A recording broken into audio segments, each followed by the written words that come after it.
Alright, so this is one of the victories I just went and picked up recently. And this one here is supposed to be a good running bike. He was supposed to be riding it, parked it. Then we got the one over here. This one is one that he had an accident on. Actually, someone hit him. The other side of the bike's in really rough shape. This side, you can't tell. But again, on the other side, he was riding this one when it got hit by a car. So he was in the hospital, unfortunately. He's telling me how this one was supposed to be a good running bike. I bought both of them, got them cheap enough. This one I stuck a battery in. I did get it to pop off and fire up. It was running pretty good, it sounded like. Now, the bike's got 85,000 miles on it. So, I mean, that's a ton of miles. I don't care if it's a Victory or what kind of bike. That's a lot of miles on a bike. So anyway, as soon as I went to pull the clutch in and go for a little ride, well, when I pulled the clutch in, popped it in gear, boom, stalled out instantly because, of course, I'm holding the front brake. And so I knew right then something was wrong. So I went and got a wrench out of the truck, broke the cable loose on the other side, the adjuster, adjusted the cable down, thinking to myself, why would I have to do this if the bike was running and riding when he parked it? There's no reason. So anyway, I adjusted the cable, got it to where it felt, where I had a little bit of slack in it, but when I pulled it in, it was still engaging fully. So I started it up, popped it in gear again, boom, stalled again. So then I adjusted it out a little tighter, took most of the slack out because I wanted to ride it down the street. So then, as soon as I grab the handle a few times and squeeze it, because I'm getting ready to go for a ride and I'm putting my helmet on and stuff, letting the bike warm up a little bit because I ain't been ran in a while, then the next thing I know, the more I'm pulling the clutch, it's just completely changing. And it's not the cable, something's wrong with the clutch inside. So anyway, then I had it adjusted where there was slack in it, but it was slipping tremendously while I was riding it. And I didn't get to really drive the bike that well, but I was trying to go through the gears, but the front tire was about flat also, so it felt really sluggish and I didn't want to have any accident or anything. So I wound up just more or less just kind of went back to the guy's house there and we made a little better deal. So I got the bikes really cheap. It was worth it just for parts, because I left there very cheap, half of what he was originally asking, which was a good deal to start with. So I got plenty of bike here for the money. Now what I'm going to do is go ahead and pull this clutch cover, the primary cover, and I've got another used clutch in here I want to pop in it just to take the bike down the road, make sure that it actually runs and rides, and what else is wrong with it. Who knows what could be wrong inside the transmission. 85,000, that's a lot of miles on a bike. So, and again, the shifter, something's wrong with it. I can just feel it, and I don't know if it's going to be just a little assembly here just wore out. So I have another one of them out of the good used parts motor I have in there. It's a very low mile motor. So what I'm going to do is just take some tension off right here so I can get the cable out. So now I've got my cable unhooked. Go ahead and get this floorboard off. I'm going to take my 10 mil real quick and break this loose off the shift shaft, because I'm going to need this to come off with the floorboard. I have to go get a screwdriver real quick and go ahead and get me a magnet tray too for all these bolts. Just going to stick this in here and give that a little stretch.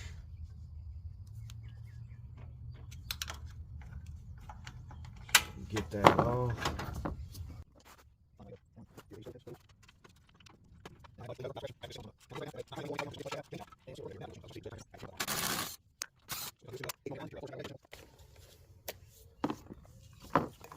Then we've got a 5mm.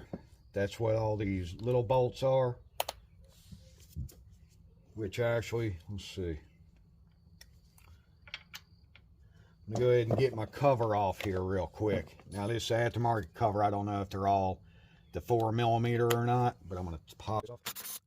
I can't remember if that's size probably is.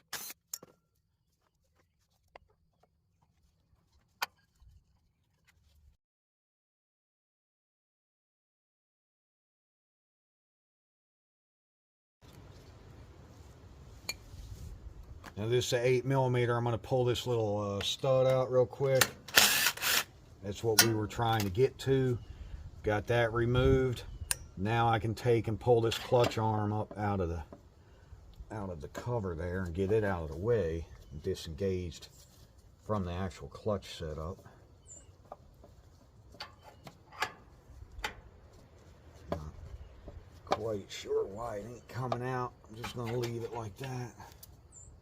Now on these bolts, all these bolts around the primary, there's only one short one. It's right here beside the shift mechanism. The rest of them are all the same length.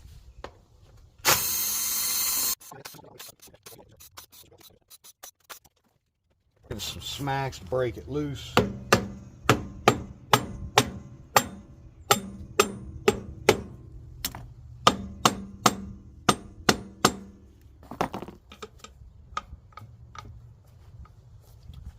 Okay. Started coming loose. It's going to be stuck on the dowel or two that's on it there. But again, trying not to break the gasket if I can help it. So far I can see, well, this part is stuck on the motor and this part's trying to stick to the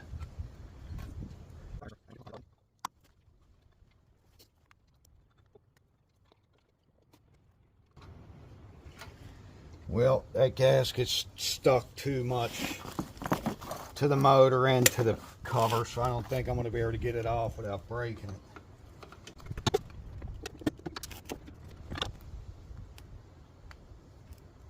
Yeah, the gasket broke already.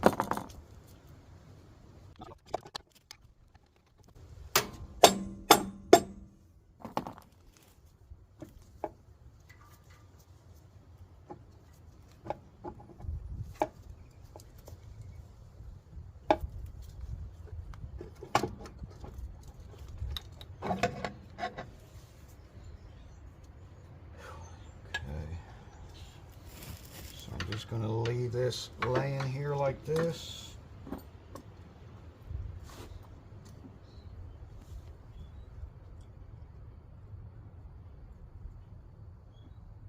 Got some real thick, nasty oil in there. Some buildup over here on this primary cover.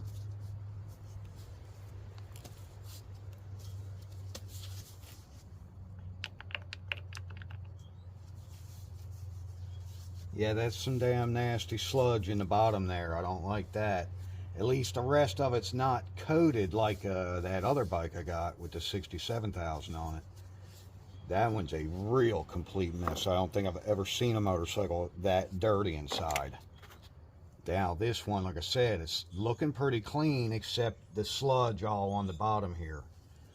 So I'm just trying to take a look at the gear star down here for the gears going into the trans, the selector.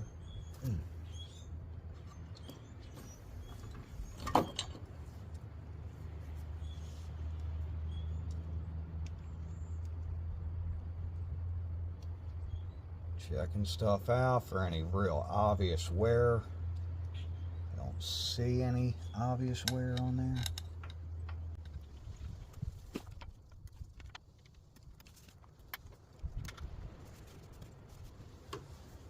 Feel the clutch cable now that I got it unhooked from the clutch. Let's see how the actual cable feels.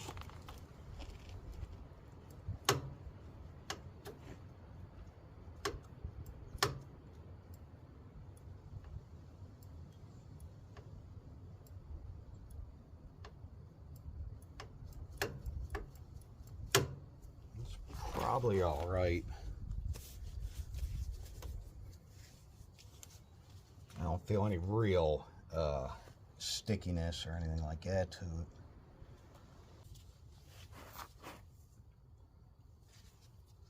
All right, I'm going to take this smaller snap ring off because I'm going to have to take this little assembly out of this middle piece when I take the middle piece out. So I'm just going to go ahead and pop this ring now while I've got it here.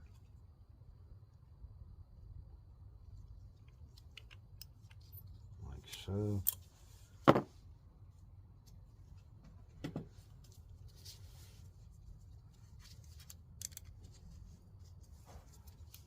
this one.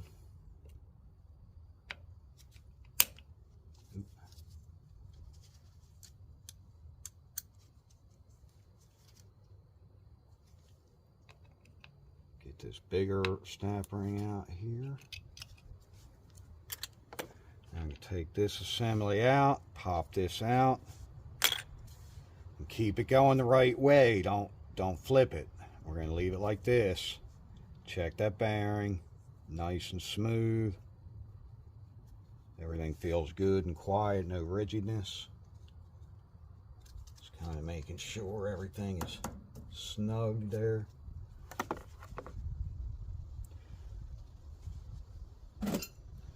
Got my homemade puller I made up just out of a old piece of metal I bent around something that was the right size.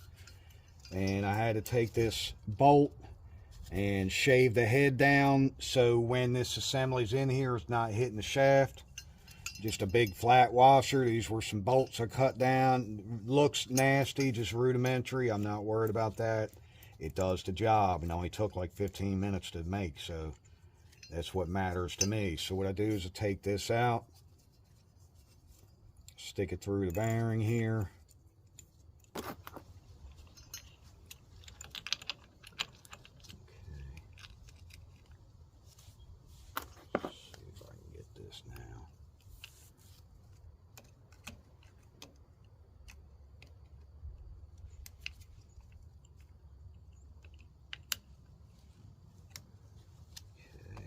Sure that snap ring pops in there like so.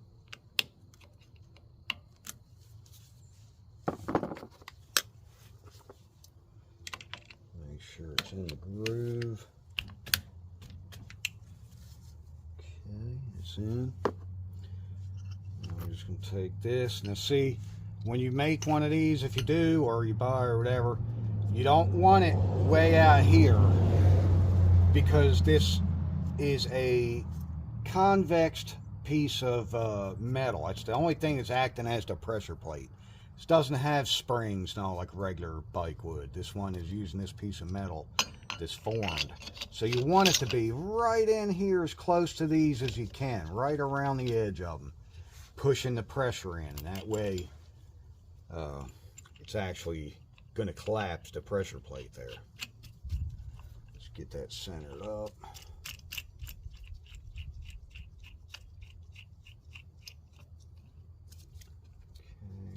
So let's take some little vice grips in here and lock them on.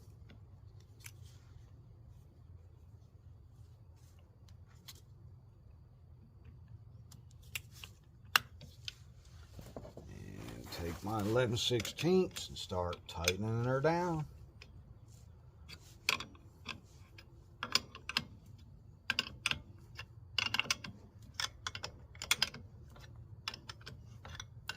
Now what this is doing, it's compressing that pressure plate here. We're going to run it down pretty far like so. Now we can get this snap ring out. As you can see, it's so easy with the tool I got made. I can do it with my fingers and take the snap ring off. And then we've got another ring there. It's like a safety ring is what I'm going to call it. That just kind of locks it, and then this will come right off. Boom, like so. Now I can feel this. Luckily that plate still feels good. Some very minor marks, but you cannot really feel them or anything, so that's good. That should be fine. Set that over out of the way to the side. Start trying to check a couple of these discs. I can see it's pretty badly worn.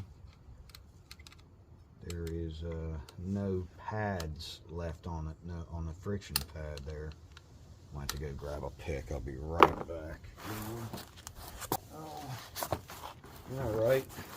So of course I can't find my good pick. I'm not sure where I set it at last. It's usually in my tool bag when I go on the road trips. Yeah, this one's Pretty worn. Pretty nasty. I can really see that plate beside it is in bad shape. Yeah, some of these little discs, I got stuff falling apart, coming off and all. There's so much buildup on it. And you can see this one is turned sideways.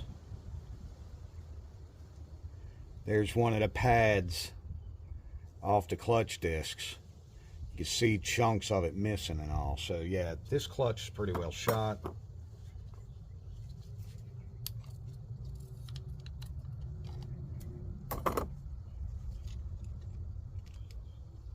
Ooh, nasty. Nasty. Yeah. Completely worn. Terrible shape. Nasty, nasty looking mess. I'm using a magnet on the end here to get the metal discs because the way I had the bike leaned over so I don't have to change the oil right this second is making it a little harder to get these out, but that's all right. I've got chunks of crap coming out with it. So I don't know if I even really do want to start it with this oil. Oh my God, I can see chunks of plate on this. I don't know if you can see that on the camera or not. Damn. There's some of my discs, the clutch pads from the friction plates. So yeah, this one is shot. He definitely wasn't riding this shit when he parked it like he said. That's for sure. Because when I went down the road, it barely made it back. And I never even got to get it out of second gear. And shit, I almost didn't make it back to his house. And then it definitely wouldn't pull up on the truck or none of that. Luckily, he had a neighbor that was willing to come help us, and we pushed it on.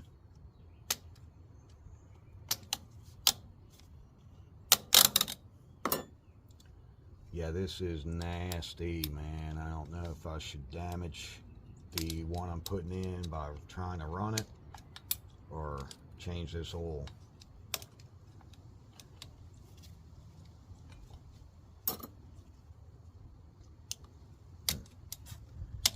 Yeah, I think I'm gonna just go ahead and let it lean over, and that way I can take some brake clean all this out. There's no reason to jap it up that bad. The bike did start and run and the motor sounded healthy, so we're gonna take a chance and go through the trouble of changing the oil and hope and pray that it actually is worth it.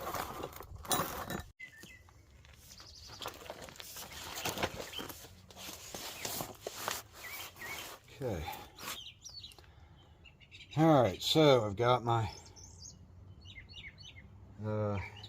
replacement used clutch that's going back in. We're going to start with this small disc. Stick it up in there.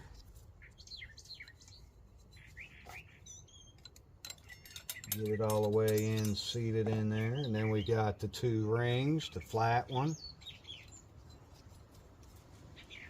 and the little dished one, and it's dished coming outward, so I'm going to stick it in like this.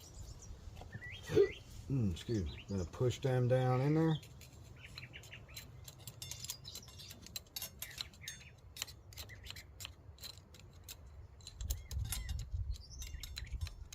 Like so. And then we've got a flat metal.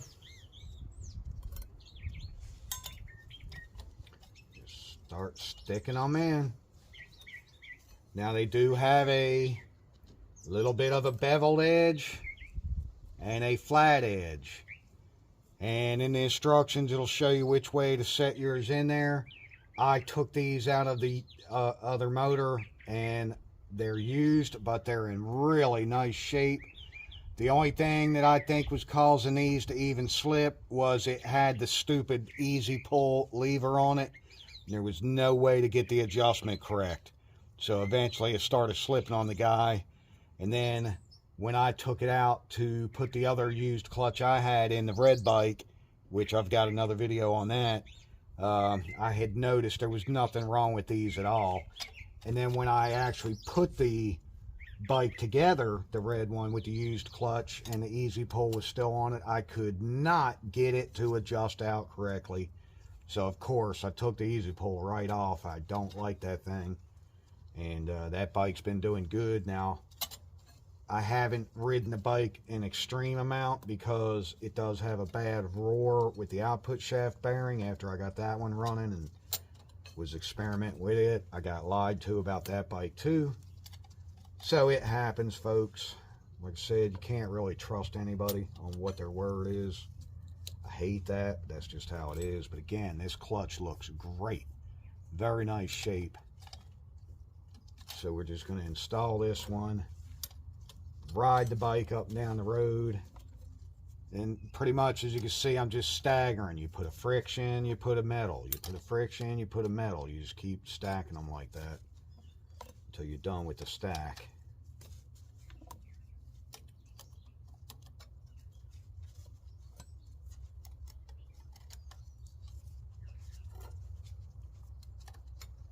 Okay.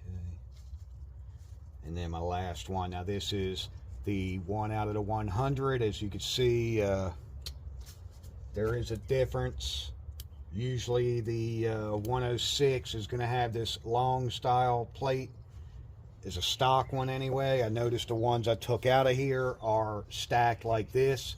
So I don't know if it's an aftermarket clutch already been changed or what's going on there. I noticed that it has the flat plate because the other 106 motor I've got, the red bike, when I took it apart, it has those long disc pads this way because this outside pressure plate here, there's a thick groove, and that's why they say these are not interchangeable part number wise. I've had people tell me, oh, you can't change that clutch, blah blah blah, 100, 106, they're different. All right, so there's your difference. Is I'm going back with the flat plate, which somebody already had in here, so I don't know what's going on there. If it's because it's a 2010, that's the plate it comes with. I'm not sure. I'm not a victory specialist by any means, but like I always say, God gave me the talents to do anything. I can do anything, folks, except read what a woman's mind is thinking. But besides that, I could pretty much do it all. So anyway, I'm going to use my talents, my blessings God gave me, and I fix anything. I don't care what it is. I just do bikes too, you know. So anyway, I've got my pressure plate pushed into place. I'm going to take and put this, what I'm calling the locking safety ring in. Get my bolts down here so I can get to it a little easier. Here goes the snap ring that's going to go there. As you can see, I took it out by hand. It comes out so easy if you've got your tool properly in the right spot and set correctly. So I'm going to put it back in the same way by hand. Just get it up in that groove there. Get it started. We're going to walk it around. Walk it off. Walk it off. Oh, got my glove stuck in there. I don't want that because if it ever does come out, I don't like getting anything clogged.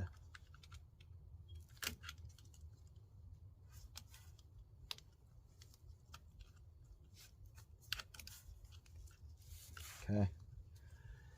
So that snap ring is in place. Push it that way just a hair so that the two openings are on that. Find my wrench here. I've got my vice grip still locked. I'm going to undo this, let the tension off.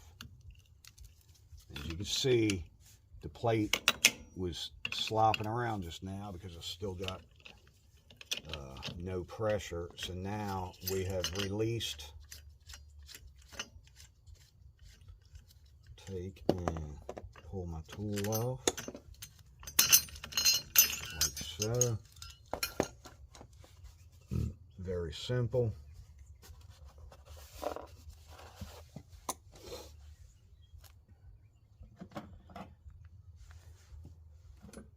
Take my big snap ring pliers and get this snap ring out of here.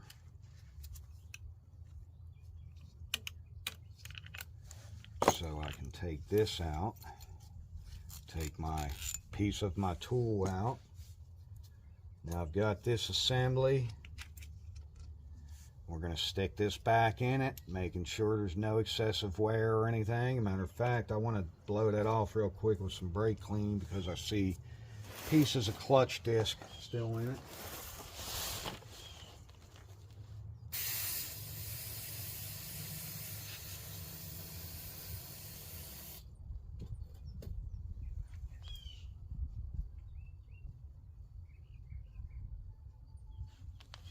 Okay, so we've got that. We're sticking this in here. And we've got the small snap ring here.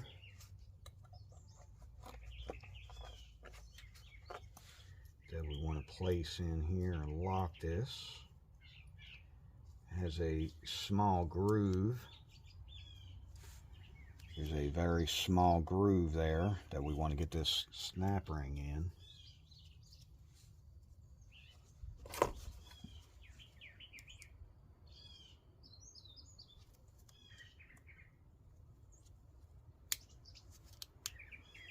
Like so. Now that is seated. Got our little clutch pull. We'll set this in here.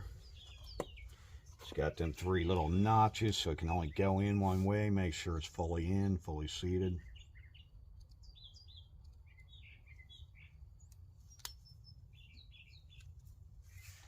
Take our snap ring, get this baby in here. Don't whammo bammo. Thank you, mammo. And always make sure the snap ring is in. It is. I can see it's fully seated all the way around, so we're good there. That's our clutch job, y'all. That's our clutch job.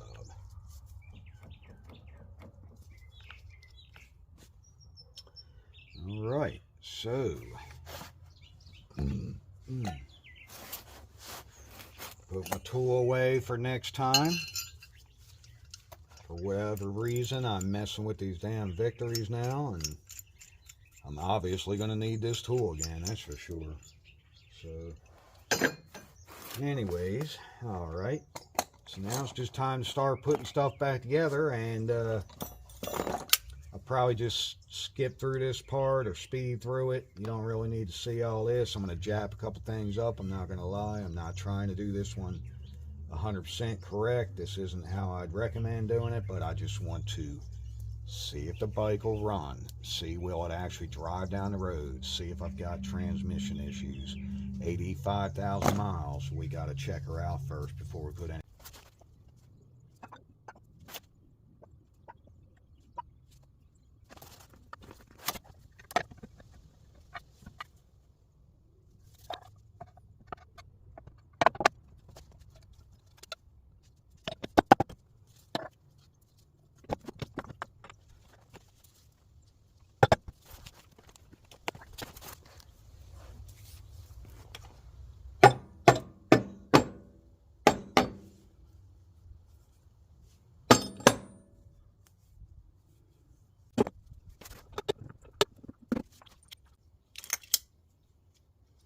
Alright, so we're going to take the one short one and start it down here beside the shifter.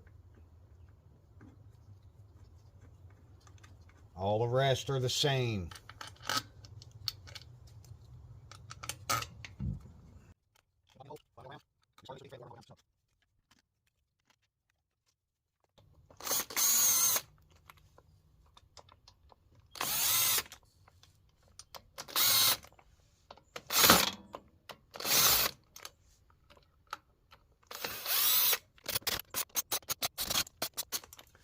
Alright, I had 2 of them. I think the gasket was off a hair.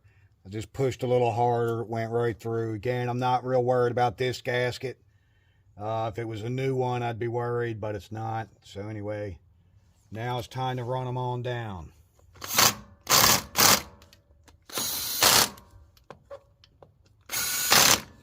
Now there is going to be like a certain torque pattern.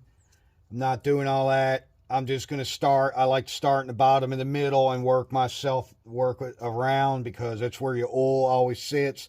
That's where it's going to leak if it's going to leak.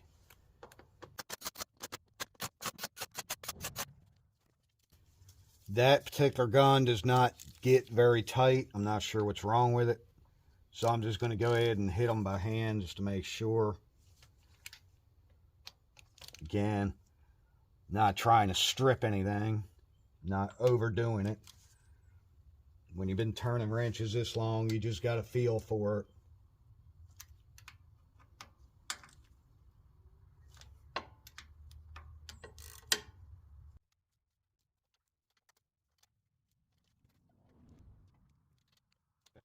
So now those are all nice and tight and snug.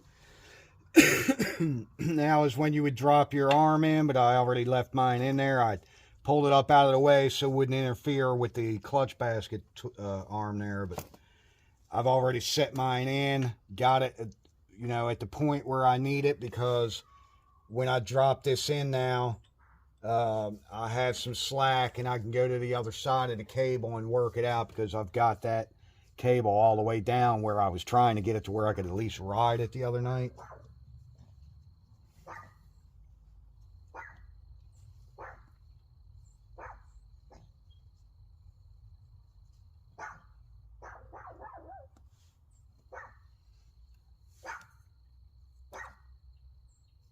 And actually, I need to go ahead and stick my little 8mm pin back in here, since I know I don't have to lift this up anymore. This goes in and locks this, and maybe give it a little wiggle jiggle while you get this set where it needs to go. Zip it in. Just give it a little snuggy poo. That's all it needs. Now your arm is locked. It will not come up out of there. I would recommend taking the O-ring off here and sticking it in the groove first, but I already know if I do, it's going to stretch it too bad and it's not going to fit in there anyway. So I'm just going to drop this in here like so. Feel for it. Ah, there we go. Since it's stuck to it, now we're right back in the groove and everything's sitting flush. Go ahead and grab these.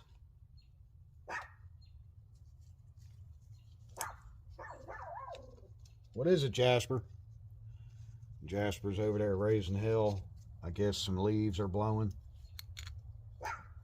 What is it, boy? Attack, Jasper. Attack. Get him, boy. You get him.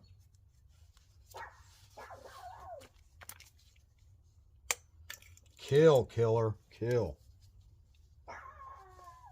Alright, so then we're going to take this, put the Torx back on, give them just a little loving, little zippy poo. Alright, like so. Clean up some of this. She's a dirty one, old girl. I'll wash all this good stuff later. She runs and drives. Don't blow up on me. I hope the hell not. Oh, grab this, stick this in. 106 cubic inch. Yeah, boy. Ah, yeah.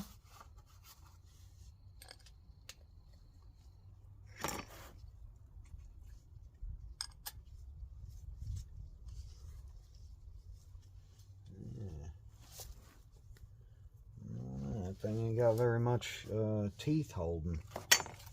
She ain't got much teeth holding her in.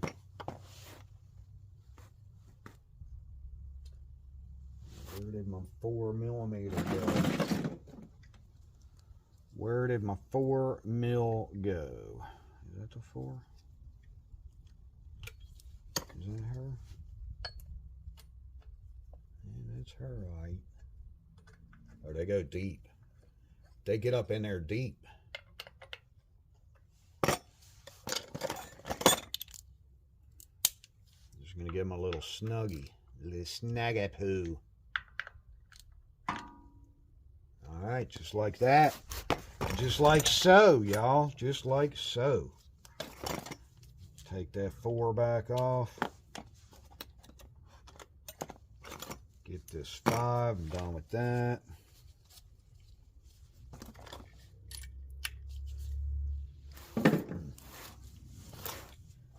Now I can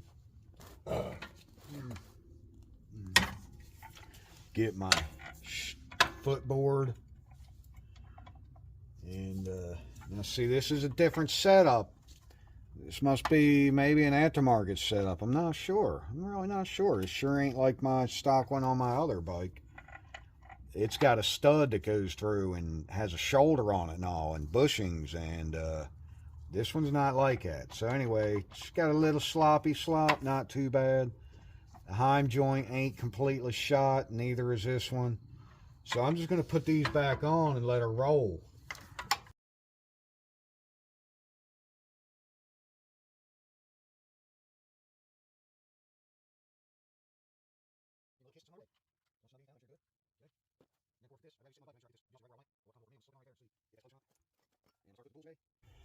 I'm going to go ahead and turn this so I can get my cable hooked in. Now I probably could have went a tooth, one more tooth with this, obviously, because the cable's got some slack, but like I said, I had the cable ran all the way down on adjustment wise. So now I'll be able to go over there and adjust the cable where I want it. I pretty much had it compressed all the way down because I was getting the clutch to be loose on the cable before to where I could try to drive the doggone bike, but it was still just a slippity-doo-dah. All right, so she's all back together. I did ride it. The clutch is working now. But what happens is if you're driving around normal, it switches through the gears fine. I could tell before when I was trying to ride it with the bad clutch and when I was test driving at the guy's house. First gear, you just keep going down and down and down. It would never stop, you know, pushing. And it would shift through the first couple of gears, but I never got it up fast enough to see past, you know, second gear, really. So, anyway, when I got it running now, she's got plenty of power. Runs good. Matter of fact, I can be rolling 10 miles an hour and just hit the throttle and it'll bust the back tire loose and rev up and hit the rev limiter. You got to kind of be careful. It'll spin so easy. And it's not a bald tire or anything like that. It's just running really strong. I'm shocked. I don't know if it's got a timing wheel or maybe a program or what's been done to it, but it runs way better than my 2013. And this one's got 85,000 on it. So anyway, it would not, if you revved it up high, you know, trying to speed shift or just having a motor up high RPM, it would not allow it to shift. It would stay in the same gear no matter what you try to do. So I had another one of these used ones laying around, and I went ahead and popped it in last night. Sure enough, that took care of it. Now she's running and shifting great, so I'm happy about that. It's all dirty from all the pollen and stuff here in South Carolina, but hell, I guess the little spring here on the end is just a little too weak, but feeling them beside each other, I couldn't feel any difference. I mean, it's a very tiny spring anyway. I guess maybe the edges here are just a little worn too much from the 85,000 on it, but at least that fixed it. So now what I'm going to do is the next one is the wrecked bike here. This is the one that he was riding when he got in the accident. I've already fired the bike up. I had to jump the little clutch switch here because it got broken, because it's in like third or fourth gear and you have to clutch in to let it start, of course, so it ain't trying to roll. But I guess there's a switch somewhere that you would have to have a clutch in, but it wasn't activating because it's broken, so I jumped it. So anyway, the gear shifter is broken off completely, and I tried to put some vice grips on it, but of course you can't ride it like that anyway. And I'm going to take, I got another parts bike in there, the salvage one. I'm going to pop the floorboard, and I'm going to put this shifter piece in here. It only takes 20-30 minutes. I'm going to pop it in there and at least try to ride it. And as long as it rides, you know, in regular, just cruising. And then even if I try to speed shift, and I know this is the problem, so I'm not worried about that. As long as it goes through the gears, riding it around normal, and it runs good. This one's got 39,000. I'm going to take this motor and put it on my the 2013 cross country that's got the bad output bearing. Because by the time I take that motor apart and put the bearing in it, 500 or 600 in parts and this and that, hell, if this motor runs good, I'm just going to swap this one, and then I'll take this back out and use the one out of my 2013 in here. So let's go for a little ride, show you what she's doing now.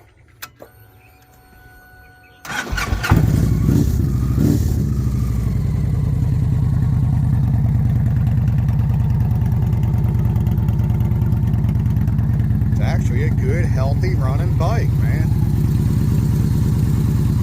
85,000, I'm shocked.